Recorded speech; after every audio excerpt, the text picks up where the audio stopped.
Meantime, Malacanang says President Bongbong Marcos will not interfere in the impeachment proceedings against VP Sara. And for the details, we have mobile journalist Julie Baiza. Julie? Yes, Denise, hindi nga panghihimasukan ni Pangulong Bongbong Marcos yung impeachment proceedings laban kay Vice President Sara Duterte. Nasabi ng Malacanang kanina bago pa man yung pagboto ng komite sa Kamara. No? Ang sabi din ni Yusek Claire, hindi natalakay sa special cabinet meeting kahapon yung tungkol dito kasi tumutok nga sa tensyon sa Middle East yung kanilang pag-uusap. Pero malinaw daw kung ano yung nais ni PBBM. Masunod daw yung proseso, ang konstitusyon, lumabas yung mga ebidensya at mapanagot kung may mga dapat mapanagot. Uy, sabi ni Palace Press Officer Claire Castro, ito isingit ko lang agad kasi medyo sariwa pa doon sa tinatalakay natin kanina. Na-offend ako para sa lahat ng kababaihan. Tinanong kasi sa kanya kung ano yung opinion niya dito nga sa mga naging sinabi ni Congressman na Bong Suntay. Ano? Ang sabi ni Yusek Claire kanina na offense siya para sa lahat ng kababaihan, lalo na daw kung ipagmamalaki pa na karangalan ng isang babae na siya ay pagpantasyahan. Ano raw ba yung pagkakaiba niyan sa isang lalaki na sinabi yan sa kanto?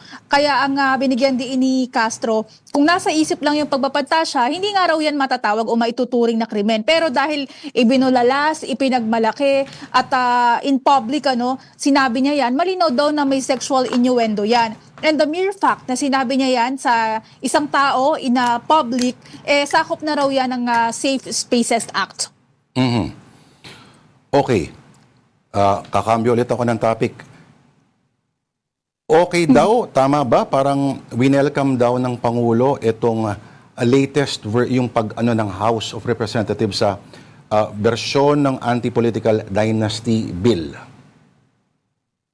Ang kanina sinasabi na pag-usapan namin is yung sa Anti-Political Dynasty Bill. Marami nagsasabi na weak or mahina yung bersyon. Ang sabi ni Yusek Claire, trabaho naman daw ng mga mambabatas na of course kumuha ng batas at kung hindi nga raw sila nasisiyahan doon sa bersyon ng Kamara sa Anti-Political Dynasty Bill, pagdebatihan daw nila lalo again, yan naman yung kanilang trabaho. Ang sinabi pa niya, bakit daw isisisi sa Pangulo ang lahat? Hindi naman daw dapat isisi kay PBBM maging yung sa bersyon nga ng Kamara kasi trabaho nila yan at dapat daw trabahuhin. Ang pinagsasabihan niya kanina si Congressman Erice na isa sa mga nag-raise na nagsabi nga na weak at magbaback out na sa pagsuporta dito sa naturang panukala. Julie, okay, speaking of trabaho, ano naman yung sagot ng palasyo dun sa mungkahe na 4-day work week habang ongoing itong Middle East crisis?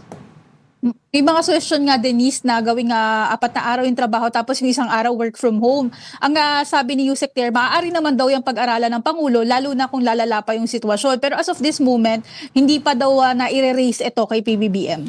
Okay, sa panawagan na kailangan magtipid ng lahat at this juncture sa ating ekonomiya at sa mga nangyayari sa kasalukuyan, may mga tumatalima na ang PNP daw ay makikiayon, Suportado. O suportado. Pero sa bahagi ba ng gobyerno, sino-sino pa? Halimbawa, yung mga security ng mga ating mga opisyal at yung mismong paglipad niya sa New York, maraming nananawagan na magkano gagastusin po niyan. Of course, yung jet fuel, etc., etc. Meron bang mga konsiderasyon na ganyan ngayon sa bahagi naman ng gobyerno? Julie? Ang sinabihan kahapon ni PBBM, of course, lahat ng government offices na magtipid nga sa konsumo ng enerhiya and yung carpooling, yung kapag gagamit ng sasakyan ay punuin or hindi lang sana sila mag-isa or gumamit ng public transportation.